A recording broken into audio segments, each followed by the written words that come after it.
মুহররম মাসের 10 তারিখে আমাদের কিছু করণীয় আছে কিনা সেটা জানতে হলে যেতে হবে নবীজির আমলের কাছে, সাহাবায়ে কেরামের আমলের কাছে। নবীজি সেই দিন কি করেছিলেন, সাহাবায়ে কেরাম কি করেছিলেন।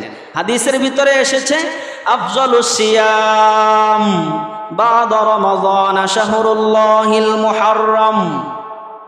রমজানের রোজার পরে, রমজানের রোজার পরে সবচেয়ে শ্রেষ্ঠ রোজা হলো মুহররমের রোজা।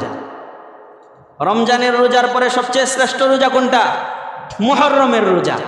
রমজানের রোজার পর দিয়া শ্রেষ্ঠ রোজা হলো মুহররম মাসের রোজা। 2 নাম্বার আসেন, নবীজি আরেক হাদিসের ভিতরে বলেছেন সিয়ামু ইয়াউমি আশুরা ইন্নী আহতাসিবু আলাল্লাহি আন ইউকাফিরা সানাতাল্লাতী ক্বাবলা।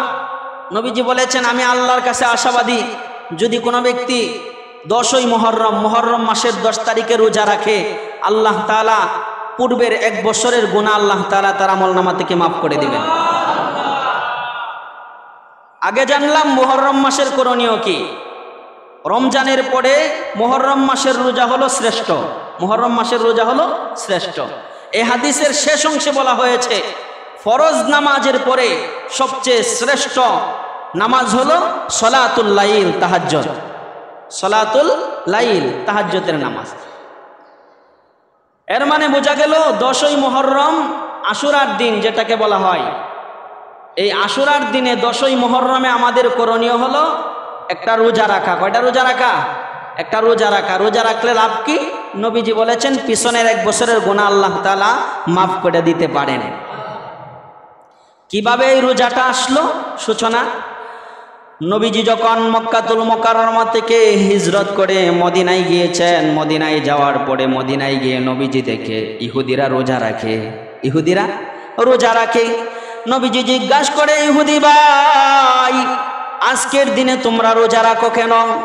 ইহুদিরা জবাব দেয় আজকের দিনে আমরা রোজা রাখি এজন্য মুসা নবী, মুসা পয়গম্বর আলাইহিস সালাতু ওয়াস সালাম, আমাদের নবী মুসা নবী এই দিনে ফেরাউনের হাত থেকে, আল্লাহ তাআলার রহমতে এই দিনে ফেরাউনের হাত থেকে মুক্তি পেয়েছিলেন।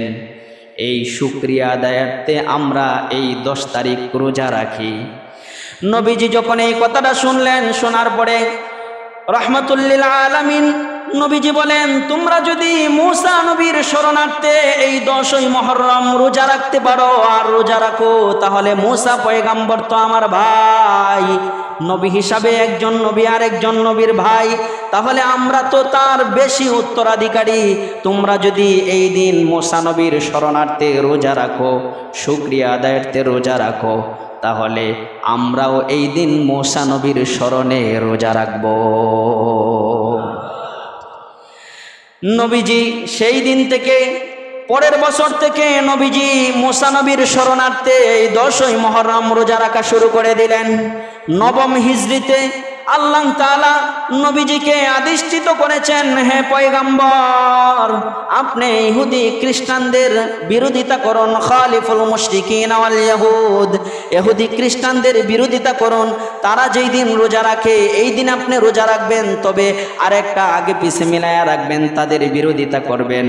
নবীজি সাহাবায়ে কেরামকে লক্ষ্য করে বলেছিলেন, ও সাহাবায়ে কেরাম আগামী বছর পর্যন্ত যদি আমার হায়াত বাকি থাকে, তাহলে আগামী বছরে অর্থাৎ 10ম হিজরিতে আমরা 10 তারিখের আগে 9 তারিখ অথবা 10 তারিখের পরে 11 তারিখ এই 2 দিন মিলায়া 2টা রোজা রাখবো, একটা রোজা রাখবো না, 2টা রোজা রাখবো। কিন্তু আগামী বছর আসার আগেই নবীজির হায়াতের জিন্দেগি শেষ হয়ে গিয়েছে, নবীজি দুনিয়া থেকে বিদায় নিয়ে চলে গিয়েছেন। সাহাবায়ে কেরাম পরবর্তী বছর থেকে 2টা রোজা রেখে রেখে আসতেছেন, এই পর্যন্ত এই 2টা রোজার আমল সত্যায়িত আছে। এজন্য মুসলমান হিসাবে আমাদের করণীয় হলো 10ই মুহররম আশুরার দিনে আগে অথবা পরে মিলায়া 2টা রোজা রাখা, নবীজির আদর্শ, নবীজির সুন্নাহ 2টা রোজা রাখা। তবে এই মুহররম মাসের রোজা, আশুরার রোজা একটা সময়ে ফরজ ছিল, রমজানের রোজা ফরজ হওয়ার আগে, রমজানের রোজা ফরজ হওয়ার আগে আশুরার রোজা ফরজ ছিল।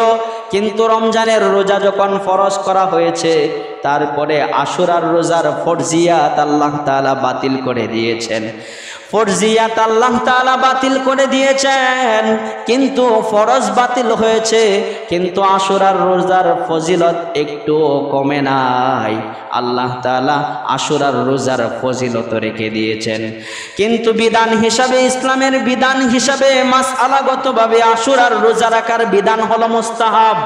আশুরার রোজা রাখার বিধান হলো মুস্তাহাব। কেউ যদি রাখে তাহলে সে সওয়াব পাবে, আর কেউ যদি না রাখে তাহলে তার গুনাহ হবে না।